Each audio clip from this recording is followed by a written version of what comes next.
कभी सोचा है, कुछ लोग हर परिस्थिति में आगे बढ़ जाते हैं जबकि बाकी वहीं के वहीं रह जाते हैं। फर्क उनकी किस्मत में नहीं, उनकी सोच में होता है। लेखक कहते हैं, जो मन सोच सकता है और विश्वास कर सकता है उसे वो हासिल भी कर सकता है। यही है थिंक एंड ग्रो रिच का रहस्य। आज हम बात कर रहे हैं थिंक एंड ग्रो रिच की, जिसे लिखा है नेपोलियन हिल ने।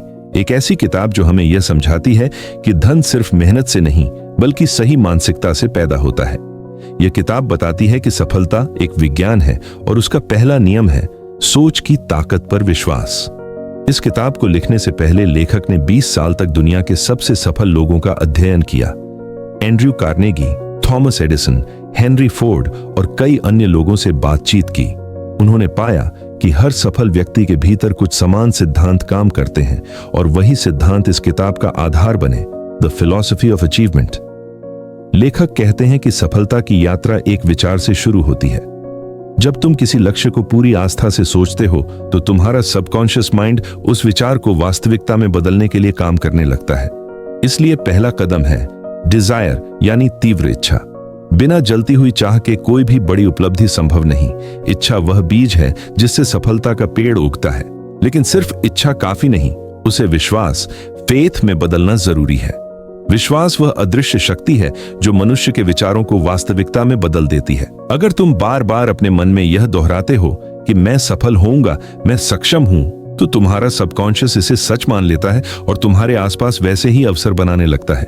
यही एफर्मेशंस और विजुअलाइजेशन की ताकत है जो तुम्हारे विचारों को ऊर्जा देती है।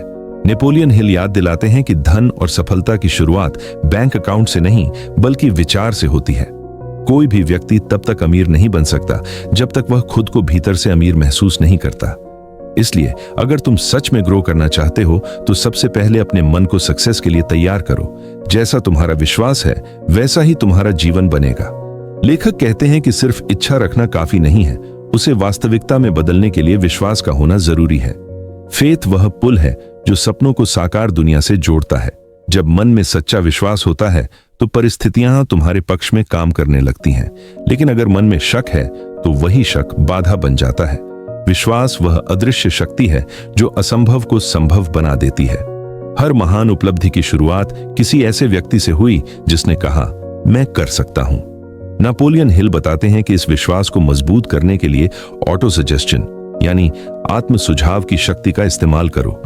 जब तुम बार बार अपने मन को सकारात्मक विचार देते हो, जैसे मैं अपने लक्ष्य को हासिल कर रहा हूं, हर दिन मेरे जीवन में नए अवसर आ रहे हैं, तो तुम्हारा सबकॉन्शियस माइंड इन विचारों को आदेश मान लेता है। धीरे धीरे वह तुम्हारे भीतर उसी दिशा में काम करने की ऊर्जा पैदा करता है। यही वजह है कि लेखक कहते हैं, repetition of belief creates reality. इसके बाद आता है इमेजिनेशन, यानी कल्पना की शक्ति। हर महान उपलब्धि पहले किसी के दिमाग में एक विचार के रूप में जन्म लेती है। जब तुम अपने लक्ष्य को पहले से पूरा हुआ महसूस करते हो, उसकी तस्वीर अपने मन में बनाते हो, तो सबकॉन्शियस उस चित्र को सच करने के लिए रास्ते खोजने लगता है। हेनरी फोर्ड ने कहा था, अगर मैंने कार का सपना नहीं देखा होता तो कभी कार बनती ही नहीं। विचार हमेशा कल्पना से जन्म लेते हैं, लेकिन हिल चेतावनी देते हैं, सिर्फ कल्पना या विश्वास से सफलता नहीं मिलती, उसे वास्तविकता में बदलने के लिए चाहिए परसिस्टेंस, यानी निरंतरता। ज्यादातर लोग अपने सपनों के बहुत करीब पहुंचकर हार मान लेते हैं, लेकिन जो व्यक्ति बिना थके बिना डरे बार बार कोशिश करता है वही अंत में जीतता है।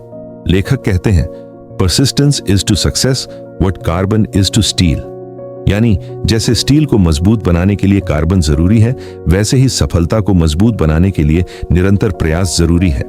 नेपोलियन हिल बार बार यह बात दोहराते हैं कि मन ही सब कुछ है, तुम्हारे विचार ही तुम्हारी हकीकत बनाते हैं। अगर तुम्हारे भीतर विश्वास, कल्पना और दृढ़ता है तो किसी भी असंभव लक्ष्य को संभव बनाया जा सकता है। यह किताब सिखाती है कि जीतने वाले और हार मानने वाले में फर्क मेहनत में नहीं बल्कि उनके विचारों की गुणवत्ता में होता है। इसलिए अपनी सोच को अपने सबसे बड़े सहयोगी में बदलो, क्योंकि वहीं से असली धन और सफलता की शुरुआत होती है। नेपोलियन हिल कहते हैं कि विचार तभी शक्ति बनते हैं जब उन्हें दिशा देने के लिए ज्ञान हो। लेकिन यह ज्ञान किताबों वाला नहीं बल्कि स्पेशलाइज्ड नॉलेज होता है, यानी किसी खास क्षेत्र का गहरा और व्यावहारिक ज्ञान। बहुत से लोग बहुत कुछ जानते हैं लेकिन उनका ज्ञान बिखरा हुआ होता है, इसलिए वह शक्ति में नहीं बदलता। सफल व्यक्ति अपने ज्ञान को एक दिशा देता है और उसे किसी निश्चित उद्देश्य में लगाता है। हेनरी फोर्ड का उदाहरण देते हुए लेखक कहते हैं कि फोर्ड खुद ज्यादा पढ़े लिखे नहीं थे, लेकिन उन्होंने ऐसे लोगों की टीम बनाई जो हर विषय में विशेषज्ञ थे। यही उनका मास्टरमाइंड था, एक ऐसा समूह जो सामूहिक ज्ञान से फोर्ड को महानता तक ले गया। लेखक समझाते हैं कि मास्टरमाइंड अलायंस सफलता का सबसे कम समझा जाने वाला रहस्य है।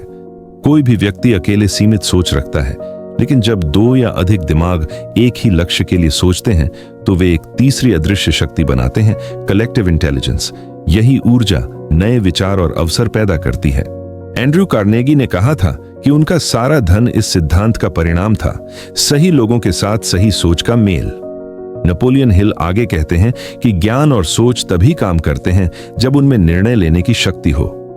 अधिकांश लोग असफल इसलिए नहीं होते कि उनके पास प्रतिभा नहीं, बल्कि इसलिए क्योंकि वे निर्णय लेने से डरते हैं। लेखक कहते हैं, विलंब, प्रोक्रेस्टिनेशन हर असफल व्यक्ति की पहचान है। सफल लोग निर्णय तेजी से लेते हैं और उसे आसानी से नहीं बदलते, जबकि असफल लोग निर्णय लेने में बहुत समय लगाते हैं और फिर बार बार अपना मन बदलते हैं। थॉमस एडिसन का उदाहरण देते हुए लेखक बताते हैं कि जब उन्होंने बिजली का बल्ब बनाने का निर्णय लिया तो हजारों बार असफल हुए, लेकिन कभी दिशा नहीं बदली। यही परसिस्टेंस और क्लैरिटी उन्हें इतिहास में अमर बना गई। हिल यह भी कहते हैं कि निर्णय की शक्ति तब आती है जब मन में डर न हो। डर ही वह सबसे बड़ी दीवार है जो इच्छाओं को हकीकत बनने से रोकती है। धन, सम्मान या प्रेम की कमी का कारण बाहरी नहीं, बल्कि भीतर के डर हैं।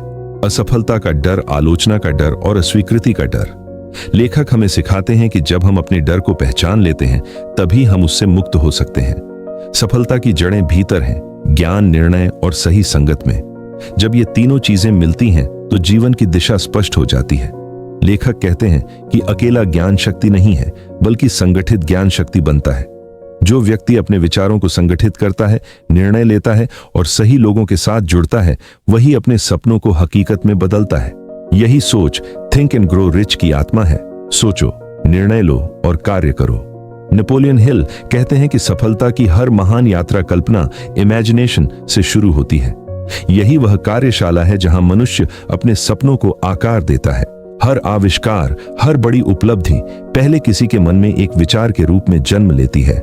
लेखक लिखते हैं, जो कुछ भी मनुष्य कल्पना कर सकता है और उस पर विश्वास रख सकता है, वह उसे प्राप्त भी कर सकता है।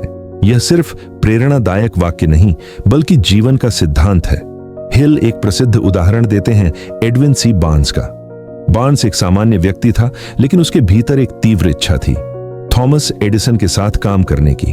उसके पास न पैसा था, न पहचान, लेकिन मन में एक स्पष्ट चित्र था, खुद को एडिसन का व्यावसायिक साझेदार बनते हुए देखना। उसने यह सपना अपने मन में बार बार जिया और एक दिन वह सच में एडिसन के कार्यालय पहुंचा। शुरुआत में उसे साधारण काम मिला, लेकिन उसने कभी अपने लक्ष्य को छोड़ा नहीं। कुछ वर्षों बाद एडिसन ने उसे एक नया उत्पाद बेचने का अवसर दिया और बार्न्स ने उसे इतनी सफलता से बेचा कि वह सच में एडिसन का साझेदार बन गया। हिल कहते हैं, बार्न्स ने केवल सपना नहीं देखा, उसने उस पर विश्वास किया और उसके लिए लगातार काम किया। यही इमेजिनेशन और परसिस्टेंस की शक्ति है। लेखक बताते हैं कि कल्पना के बाद आता है ऑर्गेनाइज्ड प्लानिंग, यानी अपने विचारों को एक संगठित रूप देना। विचार सिर्फ तब सफल होते हैं जब उनके पीछे एक ठोस योजना और निरंतर क्रिया होती है। हिल कहते हैं, बिना योजना के इच्छा सिर्फ कल्पना है। सफल व्यक्ति अपने सपनों को कार्य में बदलता है, उन्हें समयबद्ध योजनाओं में ढालता है और लगातार उन्हें सुधारता है। अगर एक योजना विफल हो जाए तो वह नई बनाता है, क्योंकि असफलता सिर्फ संकेत है कि तरीका बदलना चाहिए, मंजिल नहीं। हिल आगे कहते हैं कि हर बड़ी सफलता का सबसे बड़ा रहस्य है परसिस्टेंस, निरंतर प्रयास। बहुत से लोग अपने सपनों को लगभग हासिल कर लेते हैं, लेकिन आखिरी कदम पर हार मान लेते हैं, जबकि सफल व्यक्ति हार के बाद भी डटा रहता है जब तक परिणाम न मिल जाए। लेखक कहते हैं, कोई भी असफलता स्थायी नहीं होती जब तक तुम हार नहीं मानते। थॉमस एडिसन इसका सबसे बड़ा उदाहरण है। उन्होंने बल्ब बनाने की कोशिश में हजारों बार असफलता झेली, लेकिन हर बार यह कहा, मैं असफल नहीं हुआ, मैंने सिर्फ 1000 तरीके खोज लिए जो काम नहीं करते। यही सोच उन्हें इतिहास में अमर बना गई। नेपोलियन हिल बताते हैं कि विचार, कल्पना, योजना और निरंतरता, ये 4 स्तंभ हैं जिन पर हर सफलता टिकी है। अगर इन चारों को एक दिशा में जोड़ दो तो तुम्हारे विचार हकीकत बन जाते हैं। यही सोच थिंक एंड ग्रो रिच की आत्मा है। अपने विचारों को दिशा दो, अपने सपनों को योजना में बदलो और उस पर डटे रहो जब तक वह सच न हो जाए। नेपोलियन हिल कहते हैं कि हर विचार जो तुम्हारे मन में लगातार दोहराया जाता है, धीरे धीरे तुम्हारे सबकॉन्शियस माइंड में जगह बना लेता है। यही अवचेतन मन तुम्हारे कार्यों, आदतों और नतीजों को नियंत्रित करता है। अगर तुम अपने सबकॉन्शियस को सकारात्मक विचारों, विश्वास और आत्मविश्वास से भर दो तो सफलता तुम्हारी स्वाभाविक अवस्था बन जाती है। लेकिन अगर इसे डर और शक से भर दो तो वही डर तुम्हारे जीवन का सच बन जाएगा। इसलिए लेखक हमें सिखाते हैं कि मन के इस गुप्त हिस्से को अपने सबसे अच्छे सहयोगी में बदलो। हिल कहते हैं कि सबकॉन्शियस माइंड तक पहुंचने का रास्ता फेथ, इमेजिनेशन और रेपिटेशन से बनता है। हर दिन अपने मन में एफर्मेशंस दोहराओ, मैं सफल हूं, मैं शांत और आत्मविश्वासी हूं, हर अवसर मेरे पक्ष में है। यह अभ्यास धीरे धीरे तुम्हारे अवचेतन में एक नया पैटर्न बनाता है। लेखक कहते हैं, मन को वही मिलता है जो वह बार बार सोचता है। इसलिए जो भी सोचो, सोच समझकर सोचो। किताब के अंतिम भाग में हिल एक और रहस्यमयी शक्ति की बात करते हैं, द सिक्स्थ सेंस। यह वह अवस्था है जब व्यक्ति का मन इतना शांत और सजग हो जाता है कि वह अपनी अंतर्ज्ञान, इंट्यूइशन से दिशा पाता है। लेखक कहते हैं कि जब तुम्हारा कॉन्शियस और सबकॉन्शियस पूरी तरह संतुलित होते हैं तो तुम्हारे भीतर एक गहरी बुद्धि जागृत होती है जो तुम्हें सही निर्णय लेने और अवसर पहचानने में मदद करती है। यही सिक्स्थ सेंस असली क्रिएटिव इंटेलिजेंस है। लेकिन इस यात्रा की सबसे बड़ी रुकावट है फियर, भय। हिल कहते हैं कि डर हर असफलता की जड़ है। उन्होंने डर के 6 रूप बताए हैं, असफलता का डर, आलोचना का डर, बीमारी का डर, प्रेम खोने का डर, गरीबी का डर और मृत्यु का डर। ये भय मनुष्य की सोच को जकड़ लेते हैं और उसे आत्मसंदेह में फंसा देते हैं। लेखक कहते हैं कि डर से लड़ने का एकमात्र तरीका है ज्ञान और विश्वास। जब तुम जानते हो कि तुम्हारा मन ही तुम्हारी दुनिया बना रहा है तो कोई डर तुम्हें रोक नहीं सकता। नेपोलियन हिल का अंतिम संदेश सरल लेकिन गहरा है, थिंक एंड ग्रो रिच। सिर्फ धन कमाने की किताब नहीं है, यह सोचने की कला सिखाने वाली किताब है। यह बताती है कि सफलता एक मानसिक अवस्था है जो विश्वास, उद्देश्य और लगातार प्रयास से बनती है। लेखक कहते हैं, तुम्हारा मन एक चुंबक है। अगर तुम डर सोचते हो तो डर आकर्षित करते हो, अगर तुम सफलता सोचते हो तो सफलता। हिल हमें याद दिलाते हैं कि हर व्यक्ति के भीतर अनंत संभावनाएं हैं। हमें बस अपने विचारों की शक्ति पहचाननी है, उन्हें सकारात्मक दिशा देनी है और हर परिस्थिति में विश्वास बनाए रखना है। यही असली धन है, माइंडसेट की संपत्ति जो कभी खत्म नहीं होती। कभी कभी धन पाने से पहले हमें सोचने की कला सीखनी होती है। नेपोलियन हिल हमें याद दिलाते हैं कि सच्ची अमीरी बैंक बैलेंस में नहीं बल्कि उस मन में होती है जो विश्वास करना जानता है। जब तुम्हारी सोच सकारात्मक हो जाती है तो दुनिया अपने आप तुम्हारे पक्ष में काम करने लगती है। हर विचार, हर निर्णय तुम्हारे भविष्य का निर्माण करता है। इसलिए अपने मन को डर से नहीं, विश्वास से भरो। अगर इस ऑडियो बुक ने तुम्हें सोचने पर मजबूर किया हो तो चैनल बुक्स टू ब्रेन को सब्सक्राइब करना ना भूलें, जहां हर हफ्ते हम लाते हैं ऐसी किताबें जो तुम्हारे विचारों को शक्ति देती हैं और जीवन को दिशा।